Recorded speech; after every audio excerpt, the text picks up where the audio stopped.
All right, well, question.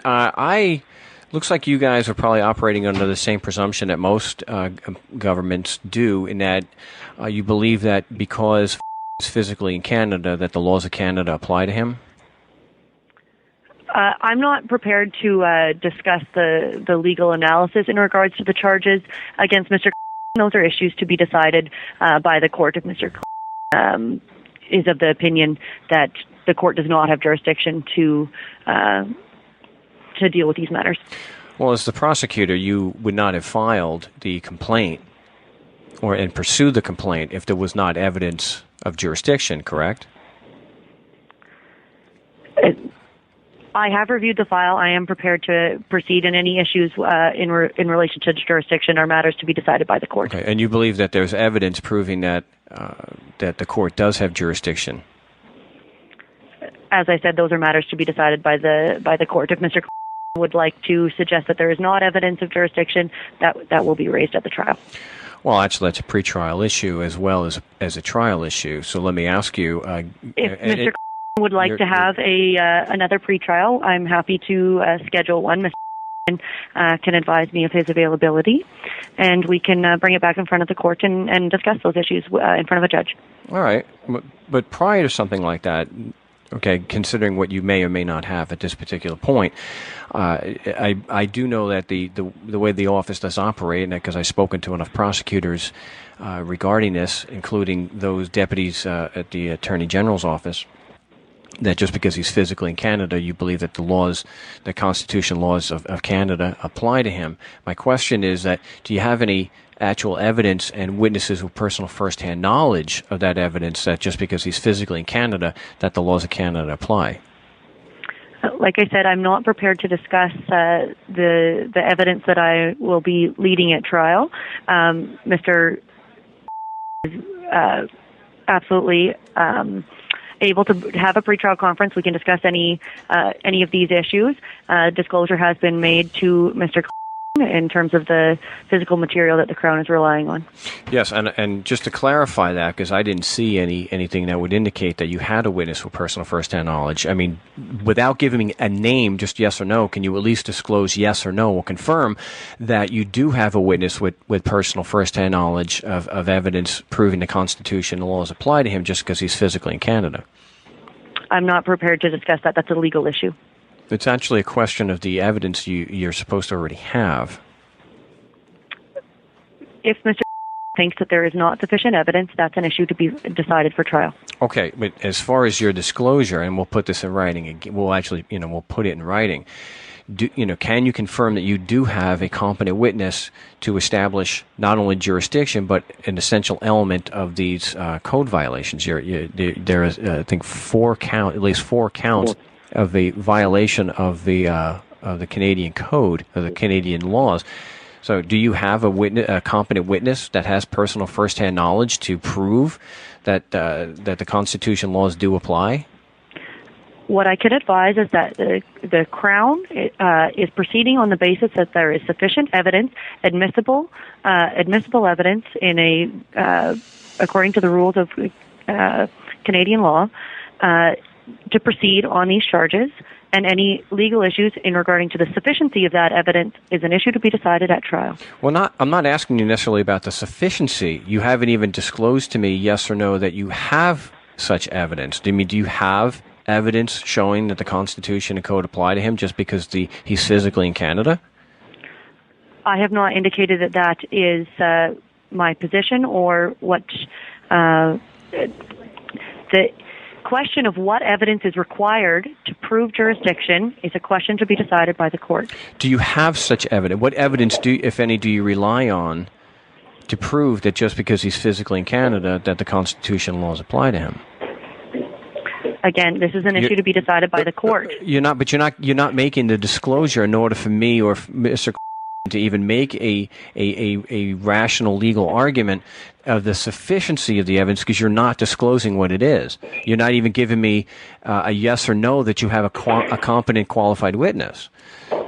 The only thing I can go by right now is the question of whether a witness is required to prove that is a question to be decided by the court. If Mr. believes that there's an issue of jurisdiction, I suggest that you should get some legal advice from a Canadian lawyer. That would be my suggestion. But if you would like to raise that as an issue, he has an option of requesting a pretrial conference. We can have this issue discussed in front of a judge, or he can raise it at trial. Yeah, I know that's a typical prosecutor excuse. Well, they just bring it up at trial. But before we get to pretrial, and we'll put in writing the disclosure, and while we have you on the phone, prior to doing that, it's a simple good faith matter of just saying yes or no that you do have a witness with personal knowledge that the Constitution and laws apply to because he's physically in Canada. My position is that a witness is not required. Okay. Not required. Let me write that down. So you're not required to have a witness or evidence. What I'm required to do is prove jurisdiction. Okay. And now... But you're not letting me finish. Mr. Stevens, if you would like to request further disclosure in writing, if Mr. would like to request further disclosure, if he thinks that there is something missing, then he's more than welcome to do that in writing, and I will respond in writing. We'll do that, but you didn't let me finish. I'm trying to see if I can understand your position correct here. Is it your position that you can make legal arguments to the court without having a witness, a competent witness, and evidence to support that argument?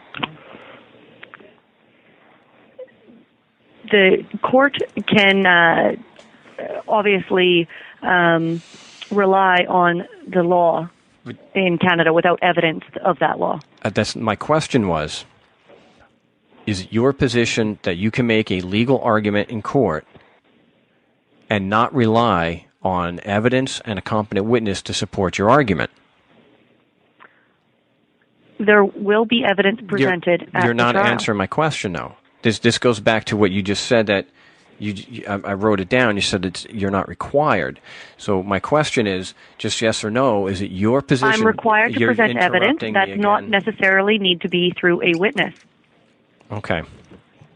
So we'll break it down into two things. Okay.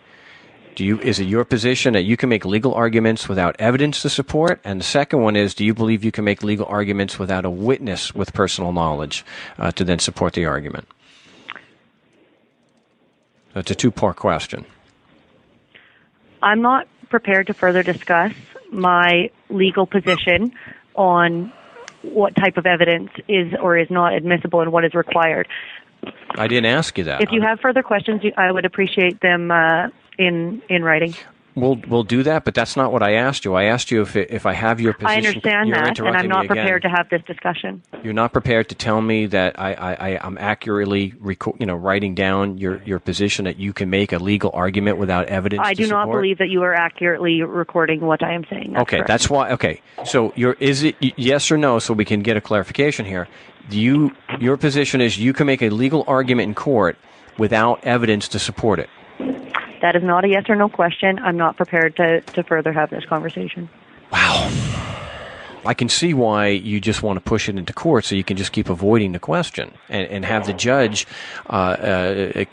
assist in the prosecution of my client here, my friend.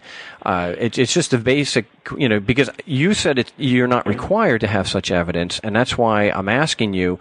So, because you're saying I'm wrong, that your position is not that you can go into court and make a legal argument without any evidence, but that's what you said already. So I'm a little confused here as to what your position actually is. Do you believe that you can go into court and make a legal argument or make legal arguments without any evidence to support your argument? My position is that I can rely on Canadian law without proving it. Oh, so you don't have to prove that the laws you believe apply to Mr. just because he's physically in Canada actually do. You don't have to prove that argument. I have to prove the essential elements of the offense against Mr. Okay. Does that? And I intend to lead evidence to prove those essential elements. Okay. And you have, and so you believe that these laws apply to him because he's physically. I believe that there is sufficient evidence to make out the essential elements of the offense against Mr. And that is why I'm proceeding with the charges. Okay. If Mr. feels that the evidence is not sufficient, he can make that argument at trial.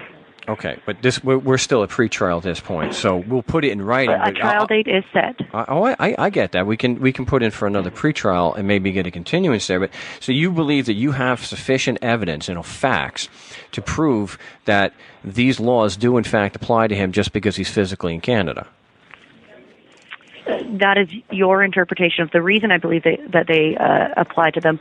What I'm saying is that I do believe that there is sufficient evidence to prove the essential elements of the offense against Mr.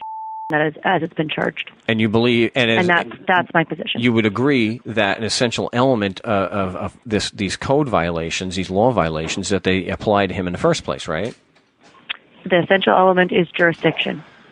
Yes. And that and to prove jurisdiction, you have to show... And I believe jurisdiction exists in this situation. That's correct. Okay. But what evidence and witnesses, if any, do you rely on to prove that just because he's physically in Canada, that the Canadian laws apply to him, which would give the court jurisdiction? Again, that is a legal issue. No. And Mr.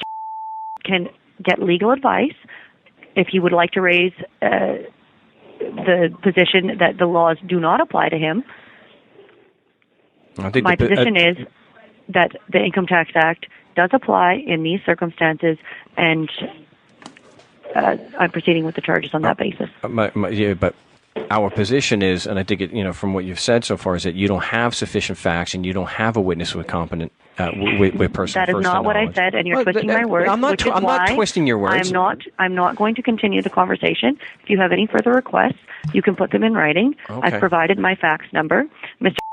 If you would like to speak with me directly, I would ask that you do that in writing. If you would like to request a pretrial, another case management is what we call it here, a case management coming back in front of another judge, we can discuss these issues on the record in front of a judge at that time.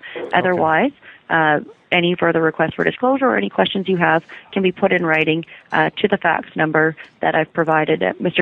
Would you like me to provide that number again? Oh, we have the fax number. We've got that. Okay, thank you very much. All right, thank you. Goodbye. Bye. Pretty evasive, eh? Yeah.